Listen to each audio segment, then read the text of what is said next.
Bismillahirrahmanirrahim. Assalamualaikum warahmatullahi wabarakatuh. Innal hamdalillah nahmaduhu wa nasta'inuhu wa nastaghfiruh wa na'udzu billahi min syururi anfusina wa sayyiati a'malina. May yahdihillahu fahuwal muhtadi wa may yudlilhu falan tajida lahu waliyyan mursyida. Asyhadu an la ilaha illallah wahdahu la syarikalah wa asyhadu anna Muhammadan abduhu wa rasuluh, amma ba'd. Hadirin ikhwatu iman jemaah Majelis Tafsir Iliyin, mudah-mudahan senantiasa diberikan kesehatan dan perlindungan Allah Subhanahu wa taala. Alhamdulillah, kajian tafsir di Majelis Tafsir Iliyin pada kesempatan ini membahas surat Al-Maidah ayat 89, halaman 122. Al-Maidah ayat 89. Secara garis besar Al-Maidah ayat 89 ini berbicara tentang sumpah atau membahas seputar sumpah, yang mana dalam hidup ini gitu ya, kalau bisa gitu ya, kalau bisa kita ini jangan terlalu banyak bersumpah gitu Pak ya. Jadi dianjurkan bahwa dalam hidup ini kita jangan terlalu banyak bersumpah gitu. Kan suka ada orang itu yang sedikit-sedikit sumpah, sedikit-sedikit sumpah gitu. Sehingga yang namanya, atau kalau sudah sering bersumpah gitu, nanti dikhawatirkan bahwa sumpahnya itu menjadi tidak berbobot gitu, atau mempermainkan sumpah gitu, atau bahkan mungkin melanggar sumpah. Tetapi kalau memang dalam kondisi tertentu dan dibutuhkan untuk bersumpah gitu, ya tidak mengapa kita bersumpah gitu. Tidak berdosa dan tidak dilarang untuk bersumpah kalau memang situasi dan kondisinya menuntut kita untuk bersumpah. Dan pada saat kita bersumpah, tentu kita hanya boleh atau hanya diperbolehkan bersumpah dengan asma Allah, dengan nama Allah gitu. Tidak boleh kita bersumpah dengan selainnya gitu Pak. Dilarang kita bersumpah selain dengan asma Allah. Umpamanya ada orang bersumpah demi Nabi Muhammad, nah itu nggak boleh. Demi kedua orang tuaku, nah itu nggak boleh. Demi langit, nggak boleh. Jadi kita hanya boleh bersumpah dengan asma Allah. Bisa wallahi, nah itu pakai wawu qasam itu. Wawu yang menunjukkan sumpah.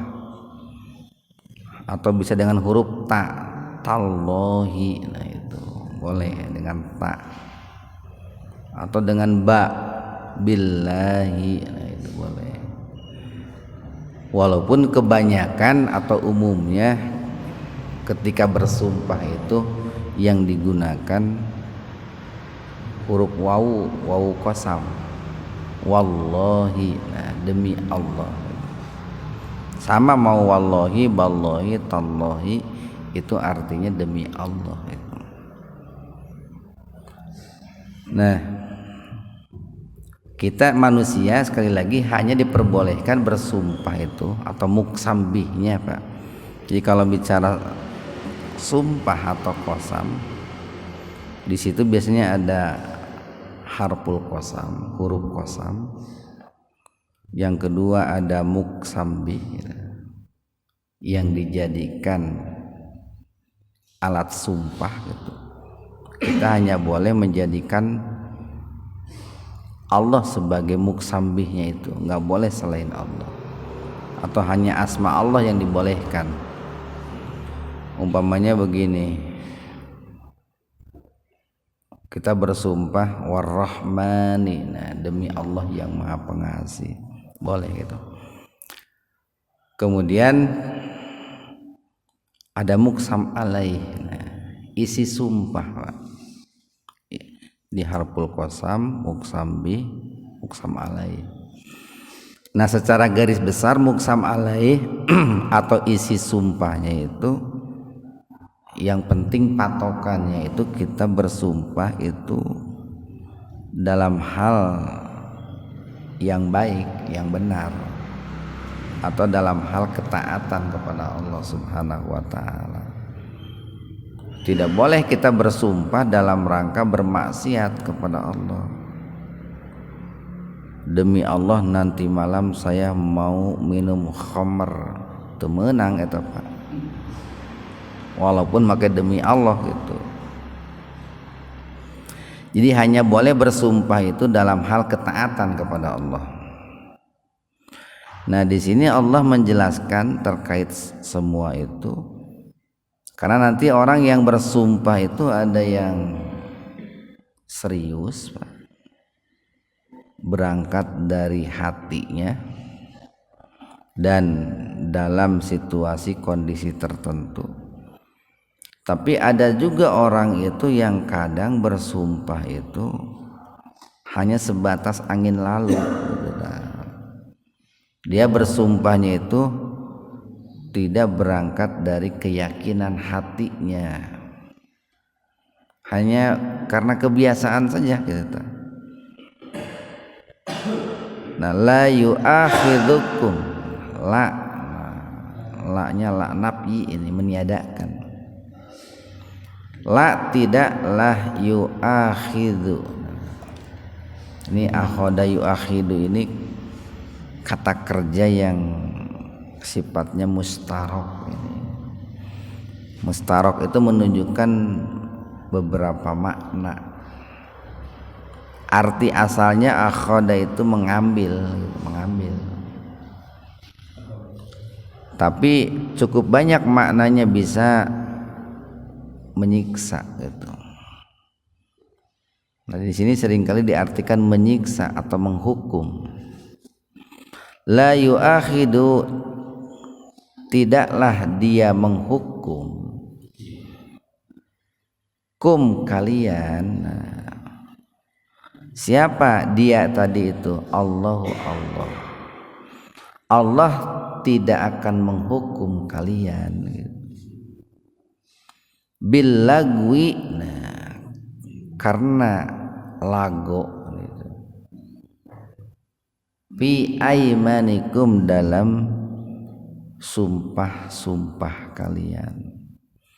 Sumpah sering disebut al-yamin atau aiman,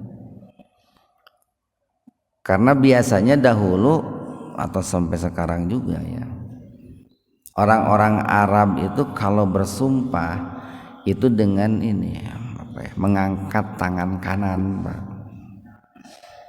Jadi kalau ada orang bersumpah atau diminta untuk bersumpah, itu biasanya sambil mengacungkan tangan kanan. Makanya disebutnya dalam bahasa Al-Quran sumpah itu ada al-yamin Pak. Di samping al-hilpu nanti. Kalau di Indonesia nih, ini nanti akan berbeda barangkali tiap-tiap daerah, tiap-tiap negara. Kalau di Indonesia biasanya ketika bersumpah itu dengan mengangkat Al-Quran, itu Pak. Biasanya Al-Quran disimpan di atas kepala itu. Itu sering kita lihat kalau dalam pelantikan para pejabat lah itu. Biasanya disimpan Al-Quran di atas kepala. Setelah disimpan di atas kepala, dipegang di atas kepala, lalu bersumpah demi Allah dan bla bla bla. Nah itu. Di negara kita begitu. Nah kalau di Arab itu dengan mengangkat tangan kanan, maka disebut aiman, tangan kanan itu. Nah di sini ada kata-kata lago, bil lagwi. Nah maksudnya begini, ada orang yang bersumpah itu, tetapi sumpahnya itu tidak dimaksudkan untuk bersumpah. Sumpahnya itu tidak berangkat dari niatan hati. Sumpahnya itu karena tadi dia itu orang yang sering bersumpah Pak gitu. Jadi menganggap sumpah itu sesuatu yang biasa gitu. Dan biasanya sumpah orang-orang seperti itu oleh orang lain pun tidak dianggap sumpah gitu. Jadi oleh lawan bicaranya, oleh teman-temannya, karena saking seringnya dia bersumpah, dianggap angin lalu gitu. Geuning sok aya orang teh seetik-etik demi Allah cenah. Demi Allah aing mah cenah kitu tah. Seetik demi Allah gitu. Nah, biasanya sumpah orang seperti itu oleh orang lain enggak dianggap lagi gitu, Pak. Karena itu mana mun iman naonnya geus kebiasaan, Pak. Geus latah lah gitu, latah. Demi Allah tadi aing dahar jeung anu cenah. Dahar wae mah demi Allah gitu tanya. Nah, itu kan karena sudah ini, Pak. Nah, jadi ada kalanya orang itu bersumpah itu seperti itu. Ada orang itu yang bersumpah itu dalam situasi kondisi yang memang menuntut untuk bersumpah. Barangkali yang bersangkutan itu terjerat kasus hukum, nah itu Pak. Lalu di pengadilan itu diminta untuk bersumpah. Nah ini sumpahnya berangkat dari niatan hati, Pak.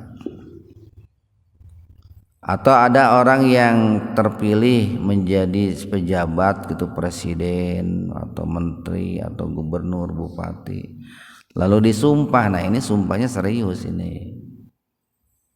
Jadi yang menentukan sumpah itu serius dan tidaknya itu bisa dikembali kepada situasi kondisi, bisa kembali kepada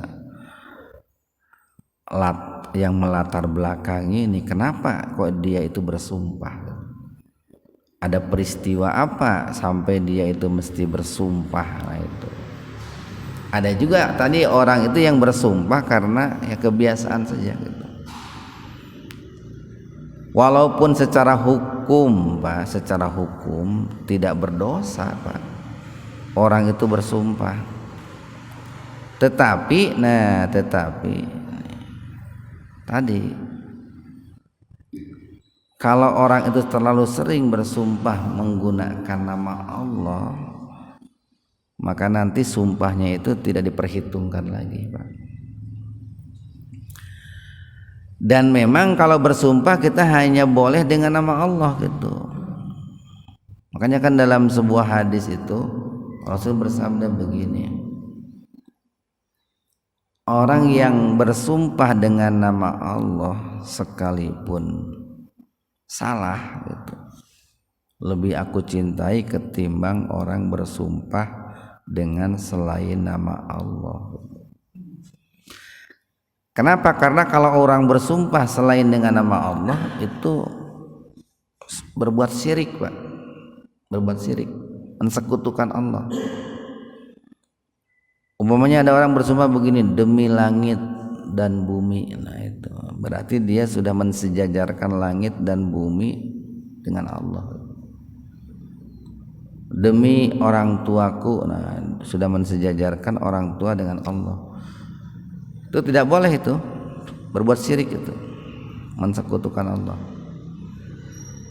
Kecuali kalau begini, demi yang menciptakan langit dan bumi. Nah, maksudnya kan Allah itu, Pak. Demi yang menciptakan kedua orang tua. Nah, itu boleh. Demi yang mengutus Nabi Muhammad sebagai Rasul, boleh itu. Tapi kalau demi Muhammad, demi Nabi Muhammad, nah itu nggak boleh. Berdosa itu, karena berbuat syirik itu. Komo lamun kieu mah demi belut-buluan, demi dekok kelek gitu. Aya nu kitu sumpah. Atau digabung juga nggak boleh, Pak. Digabung, pamannya begini, demi Allah, demi Rasulullah, nggak boleh. Demi Allah segitu aja, Pak. Kalau mau begini, demi Allah yang mengutus Rasulullah, itu boleh. Nah, jadi baik lagi nih. Allah tidak akan menyiksa kalian manakala kalian itu bersumpah tapi sumpahnya itu tidak diniatkan untuk bersumpah, karena lago lah, karena kelalaian gitu, Pak ya, karena kebodohan. Itu lago itu cukup banyak maknanya itu, atau karena ketidakseriusan gitu. Cuman barangkali sekalipun lago, orang bersumpah sekalipun itu lago tidak disiksa, cuman mungkin di masyarakat itu akan muncul kesan orang itu susah dipercaya gitu, Pak. Itu aja. Kalau saya pribadi terhadap orang yang sering bersumpah tidak percaya gitu, tidak percaya. Walakin, akan tetapi ini yu'akhidzukum, iyanya itu kembali kepada Allah, dia apa? Dia Allah akan menyiksa kum kalian, bima maksudnya bil aiman, dengan sumpah-sumpah aqadtum. Nah itu membacanya jangan begini, Pak, jangan aqadtum, jangan begitu. Itu bukan qalqalah, tapi idgham mutaqaribain. Itu disebut mutaqaribain itu karena huruf dal dengan huruf ta itu dekat, Pak. Jadi membacanya dimasukkan ke ta itu. Makanya oleh penulis Quran untuk mempermudah kita, di atas ta itu biasanya ada tasdid gitu. Ada tasdid. Makanya membacanya itu aqadtum gitu, Pak. Dimasukkan ke ta itu, jangan aqadtum, jangan begitu. Jarang sih di Al-Qur'an yang seperti ini. Jadi Allah itu akan tetapi Allah itu akan menyiksa kalian gara-gara sumpah. Nah, jadi aqadtum al-aiman, sumpah, gara-gara sumpah yang berangkat dari i'tiqad itu, berangkat dari keyakinan hati, Pak. Berangkat dari niatan hati. Nah ini kan yang betapa pentingnya, Pak, yang namanya niat itu. Jadi niat itu nanti akan menentukan, Pak, akan menentukan yang namanya niat itu. Betapa pentingnya yang namanya niat. Makanya yang namanya niat ini sering dibahas oleh para ulama dalam berbagai kitab gitu. Bahkan pembahasan awal para ulama sebelum membahas yang lain itu biasanya membahas niat itu. Dulu dalam hadis arba'in, hadis yang pertama dibahas itu niat. Karena niat itu akan menentukan nanti ke depan-depannya itu. peristiwa-peristiwa kedepannya akan ditentukan oleh niat itu. Walaupun ya para ulama berbeda pendapat terkait dengan niat itu. Kalau sudah masuk, apakah niat itu dilafadzkan atau cukup dalam hati, itu sudah lain pembahasan itu. Jadi yang akan disiksa itu kalau niatnya itu berangkat dari niat, berangkat dari keyakinan. Nah, kapan niat itu berangkat dari niat atau keyakinan? Nah, ya. Salah satunya nanti dipengaruhi oleh situasi kondisi. Pamannya nih ada orang itu melakukan sebuah kesalahan. Katakanlah mencuri gitu, Pak. Atau katakanlah dia membunuh, atau katakanlah dia memperkosa itu. Lalu ditangkap, diadili di pengadilan. Nah, itu. Kemudian orang tersebut diminta oleh pengadilan itu, katakanlah oleh hakim, sebelum berbicara gitu, menyampaikan pembelaannya, atau mungkin seorang pengacara gitu ya diminta oleh hakim, seorang pembela diminta oleh hakim, seorang saksi diminta oleh hakim untuk memaparkan pembelaannya, kesaksiannya. Itu kan disumpah dulu. Nah, sumpah di situ adalah sumpah yang berangkat dari i'tiqad, itu dari niat, Pak. Dan sumpah seperti itu akan menentukan hasil yang berdampak besar dari sumpahnya itu. Umpamanya nih, seorang presiden disumpah gitu. Itu kan tanggung jawab di balik sumpahnya itu betapa besar itu, Pak. Sangat besar sekali tanggung jawab di balik sumpahnya itu. Seorang pembela, seorang hakim disumpah, itu kan tanggung jawab di balik sumpahnya itu besar sekali. Bisa menyangkut nyawa manusia gitu, Pak. Bisa menyangkut harta manusia itu. Nah, itu yang disebut dengan sumpah i'tiqad, itu kayak begitu. Nah, manakala orang itu bersumpah dengan niatan gitu, dengan niat dari dalam hatinya, lalu dia melanggar sumpahnya, baru orang seperti itu disiksa oleh Allah Subhanahu wa taala. Dihukum oleh Allah Subhanahu wa taala. Dicatat dosa lah gitu. Lalu bagaimana caranya? Cara membelannya gitu. Cara menawarnya atau cara menetralisirnya gitu. Ini kan sebuah bentuk Rahman dan Rahimnya Allah. Manakala ada orang yang bersumpah berangkat dari niatan hati, tapi kemudian dia melanggar sumpahnya, atau kemudian sumpahnya itu salah gitu. Salah. Demi Allah yang membunuh itu si A gitu, Pak. Setelah ditelusuri berbulan-bulan, ternyata yang membunuh itu si B. Nah, itu, Pak. Kan salah tuh. Berarti dia itu kan sudah bersumpah dengan nama Allah tapi salah gitu, Pak. Maka di situ untuk membebaskan dosanya itu ada kifarat. Nah, fakafaratuhu. Nah, maka kifaratnya atau kafarotnya atau dendanya gitulah. Kalau bahasa kita denda, bro.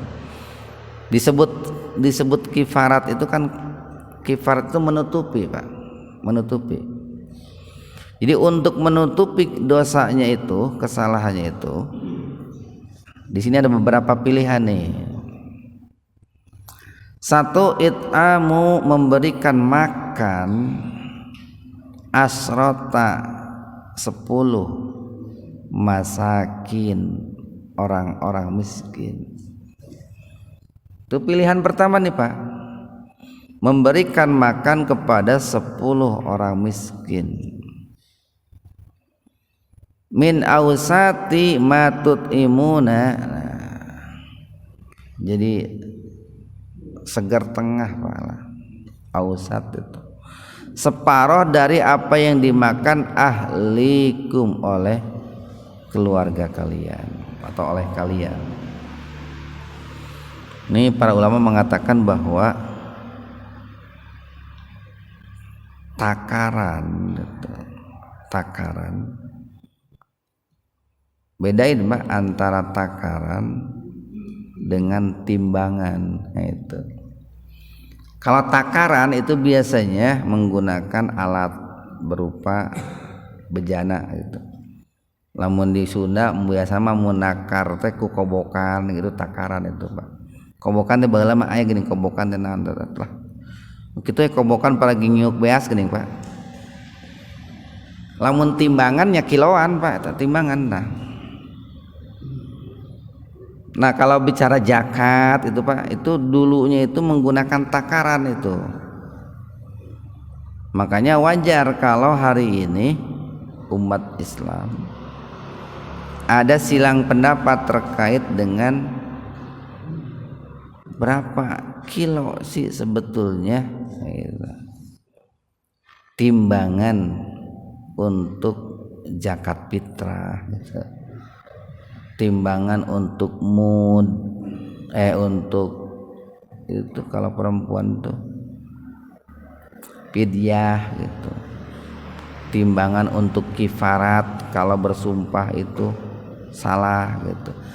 Kenapa? Karena awalnya kan dari takaran, kemudian dari takaran itu dikonversi kepada timbangan. Nah itu Pak, maka kemungkinan ada perbedaan pendapat itu wajar.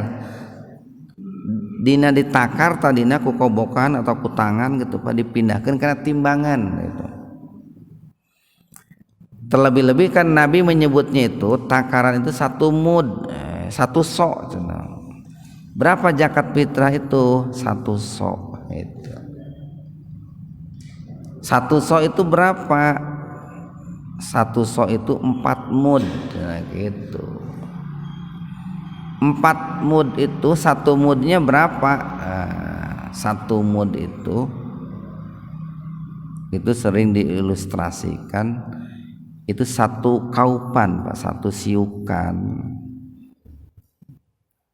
2 tangan atau 2 telapak tangan orang dewasa.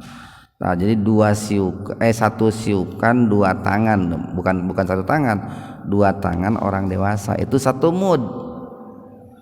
Berarti 1 sok itu 4 siukan 2 tangan orang dewasa, 4 kali nyiuk. Nah, eta teh 1 sok.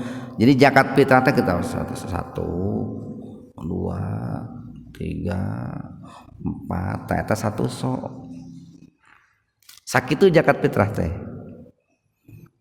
Sedengkeun kan nu ngaranna leungeun jelema beda-beda, komo leungeun orang Arab jeung orang Indonesia mah beda meureun Pak.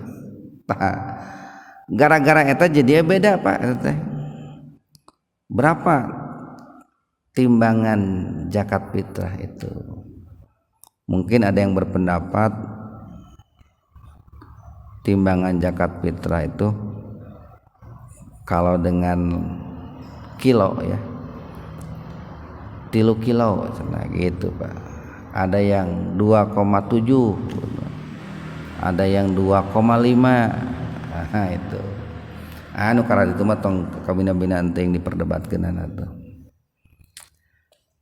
Kalau di kita di Muhajirin biasanya menggunakan jalur tengah-tengah 2,7 dikonversinya itu kalau zakat fitrah. Nah kalau kifarat bagi orang yang melanggar sumpah gitu, bising ke bapak melanggar sumpah ke pamajikan anu ngora gitu atau anu kolot, lalu mayar kifarat ke mana? Mayar kifaratna ke Masjid Muhajirin we gitu. Itu kifaratnya itu bukan 1 sok, setengah sok itu, setengah sok berarti 2 mud Pak, 2 mud. Nah kurang lebih lah 2 mud itu lamun satu soknya itu 3 kilogram beras itu Pak, berarti setengah sok itu 1,5 kilo. Lamun kalau seandainya satu soknya itu 2,7 kilogram, berarti setengah soknya itu nya 1 kilo 1,35 kilogram gitu. Tamayar kiparatnya sakitu Pak, untuk 10 orang miskin. Berarti 10-nya kali 1,5 kilo Pak, kurang lebih 1,5 kilo lah umpamanya nih. Berarti 15 kilo Pak. Kalau melanggar sumpah itu kita memberikan katakanlah beras itu sebesar 15 kilogram. Beras yang mana kan gitu tah, ya beras yang sesuai yang kita makan sehari-hari aja gitu. Lamun biasanya makan dengan beras yang harganya 20.000 nya 20.000. Lamun biasa makan dengan beras yang harganya 15.000 ya 15.000 tuh. Kalau mau dikonversinya dengan uang 15 kilo aja kali harga beras itu Pak. Nah itu. Ini kita katakan 15 kilo itu untuk mempermudah saja Pak, untuk mempermudah hitungan. Dengan asumsi satu soknya itu 3 kilo bagi 2 separohnya. Kalau asumsi satu soknya itu 2,7 berarti dibagi 2. Kalau asumsi satu soknya itu 2,5 kilo berarti dibagi 2. Separohnya pokoknya mah ausat. Itu pilihan pertama. Dan ini pilihan paling mudah Pak nih. Pilihan paling rendah ini. Atau kiswatuhum. Kiswah itu lamun di Arab aya kain kiswah Pak. Ai kiswah teh pakaian atau baju Ka'bah ngaranna kiswah gitu. Kan Ka'bah teh di bajuan itu namanya kiswah. Nah, sarua orang pun kan kita pakai baju. Itu baju yang kita pakai itu namanya itulah kiswah, pakaian lah. Atau memberikan pakaian hum kepada mereka. Siapa mereka di situ? Asratu masakin, 10 orang miskin. Memberikan pakaian kepada 10 orang miskin gitu Pak. Pakaiannya seperti apa? Ini di sini kan tidak dijelaskan nih oleh Allah itu. Maka dikarenakan tidak dijelaskan itu membuka peluang untuk terjadinya perbedaan pendapat itu Pak. Dalam dijelaskan mah umpama teh baju koko anu hargana sakieu, mungkin tidak akan terjadi beda pendapat. Cuman kan tidak dijelaskan, yang penting kiswah memberikan pakaian kepada 10 orang miskin. Ada yang berpendapat bahwa pakaian di sini adalah pakaian yang bisa digunakan untuk sholat. Ada yang begitu, Pak. Menutup aurat lah mungkin kalau perempuan gitu. Ada yang menafsirkan kiswah di sini ya boleh dengan selimut juga boleh gitu. Dengan mukena juga boleh gitu.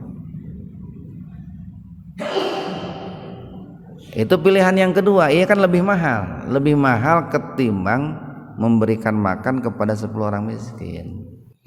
Lamun memberikan makan kepada 10 orang miskin 15 kilo kali 20.000 umpamana nih 20.000 berarti 300.000. Lamun pakaian Pak, pakaian taruhlah murah-murahna pakaian 50.000 kali 10 orang berarti 500.000, lebih mahal tuh. Ada lagi pilihan yang ketiga, lebih berat ini, atau tahriru, membebaskan rokobah, seorang budak, seorang hamba sahaya.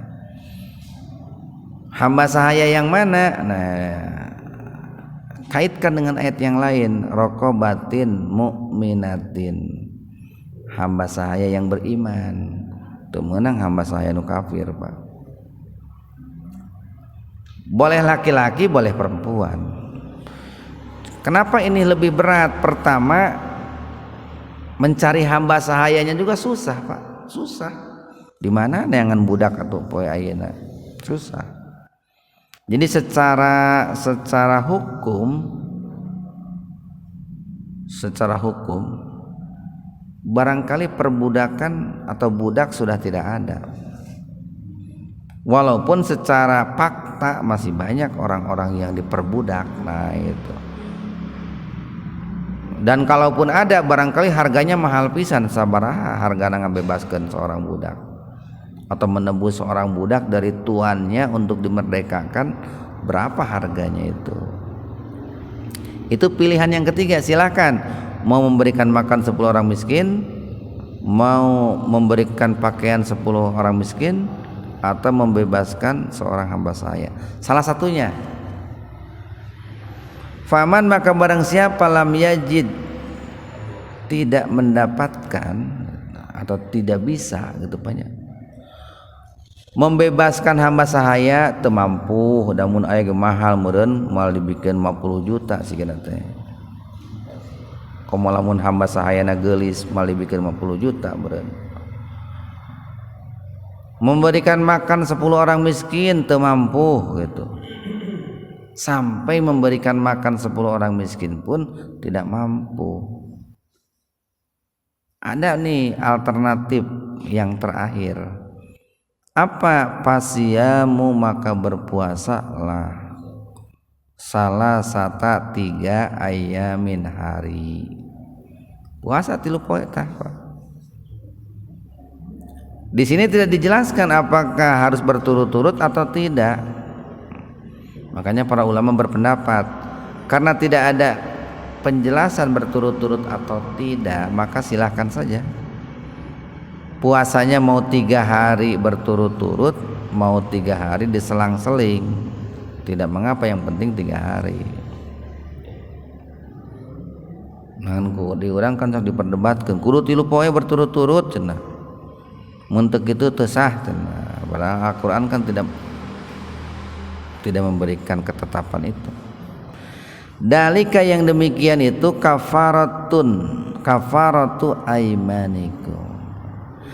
Nah, yang tadi disebutkan itu memberikan 10 makan 10 orang miskin, atau pakaian 10 orang miskin, atau membebaskan hamba sahaya, atau kalau tidak mampu puasa 3 hari, itu merupakan kifarat, merupakan denda. Aimanikum, atas sumpah kalian, idza manakala halaftum, kalian bersumpah dan melanggar sumpah itu, Pak. Kalau nggak dilanggar sumpahnya, ya nggak ada denda itu. Ini manakala dilanggar gitu.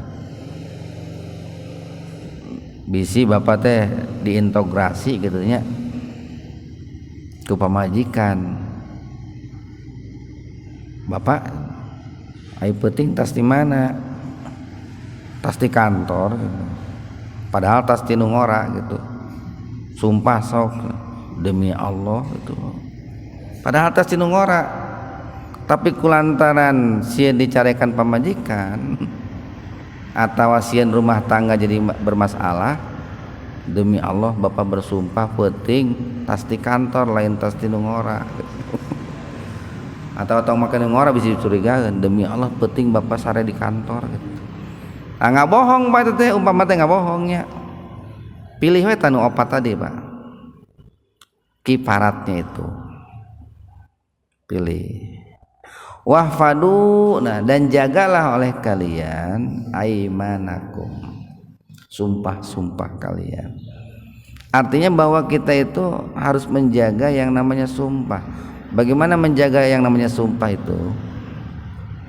Ya tadi, Pak, kalau bisa hindarilah yang namanya banyak bersumpah itu. Yang kedua,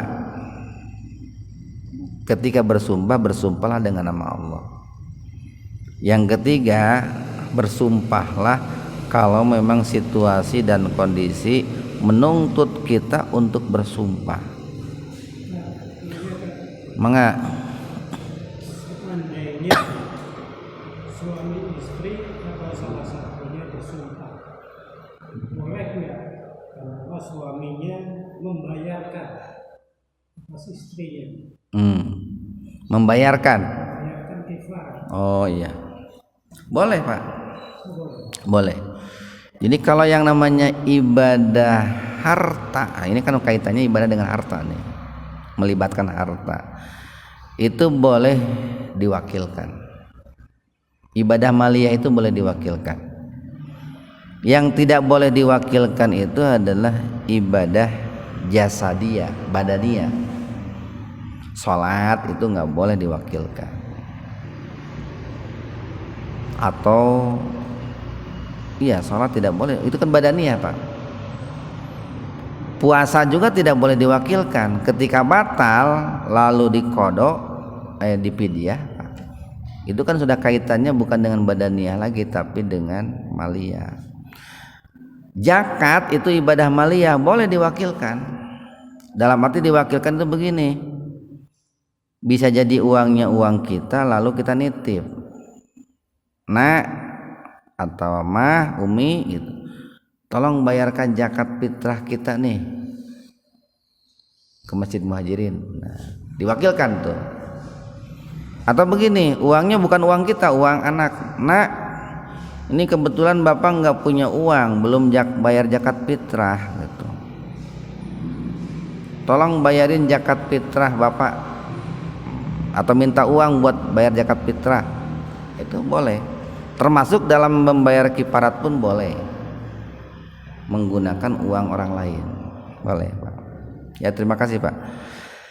Nah, jadi kita diperintahkan untuk menjaga sumpah-sumpah kita Pak.